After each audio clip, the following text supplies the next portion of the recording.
ஆமா காலுங்கள உள்ள ஆக்சிஜன் இல்லாத இடத்துல நெருப்புக்கு என்ன வேலை? உனக்கு மட்டும் தான்டா தம்பி எதுவுமே அதெல்லாம் இருக்காதுங்க. வாங்க நல்லா மிதிக்கலாம். சுடுதண்ணி எடுத்துட்டே சுடுதண்ணி. ஐனாரே தண்ணி எடுத்துட்டு வானே. உருளைக்கிழங்கு எடுத்து போடுவே. நல்லா லெக் பீஸா பார்த்து போடு. வாசனை ஆள தூக்கிடுது. அதான் அங்க உட்கார்ந்துங்க. சுடுதாப்பா. சுடுதாவா? கையை கேமரா வச்சிட்டு கையை கேமரா அங்க வச்சிட்டு. அதற்கு பெயர் என்ன ஒன்று இருக்கு. எங்க அப்பாடி நம்ம குடி இருக்கு இன்னைக்கு. இல்ல பாலை உணவுனே அந்த மண்ணை காப்பி. அப்படிதான். கீழே உள்ளது பயங்கரமா இருந்திருக்குமோ இருக்கு. இந்த சைடு கட்டு நம்ம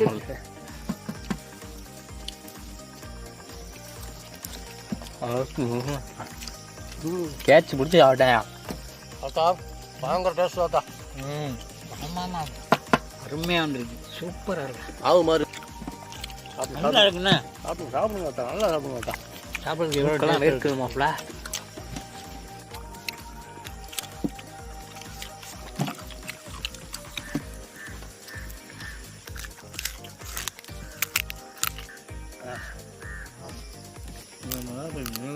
பசங்களாம் வயிறு நம்பிச்சு பசு எத்தனை பேசிங்க?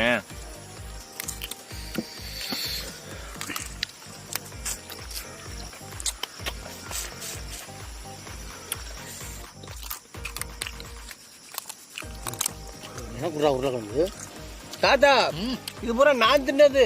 நீங்க 3 பீஸா தின்னுட்டு போட்டு நீங்க எல்லாத்தையும் திட்டீங்களா? இன்னைக்கு லெக் பீஸ் சமைச்சு தட்டுல கொட்டுலதெல்லாம் தின்னு தீத்தாச்சு. இந்த 2 லெக் பீஸ் 3 உருளைக்கிழங்கு மட்டும் எங்களால சாப்பிட முடியல. வயிறு ரெம்பி போச்சு. இன்னைக்கு வெறும் லெக் பீஸா வாங்கி உருளைக்கிழங்கு லெக் பீஸையும் மசாலா தடவி புளிக்கல வச்சு சமைச்சது. வழக்கம் போல கறி வெந்துருமோ வேகாதோ, கறி வெந்தா உருளைக்கிழங்கு வேகாதோ, இல்ல உருளைக்கிழங்கு வெந்தா கறி குழஞ்சு போயிருமோன்னு பயத்துல இருந்தோம். ஆனா நீங்களே பாத்திருப்பிய நல்லா பஞ்சு மாதிரி மாவு மாதிரி வேற லெவல்ல வந்துருந்துச்சு. இன்னைக்கு சோறு எதுவுமே சாப்பிடல. வயிறே ரெம்பிருச்சு. கறி மட்டும் நிலவு கொஞ்சம் கூட போயிடுச்சு போல காந்தது. லெக் பீஸோட இந்த உருளைக்கிழங்குல சேர்த்து சாப்பிடல வித்தியாசமான டேஸ்டா இருக்கு.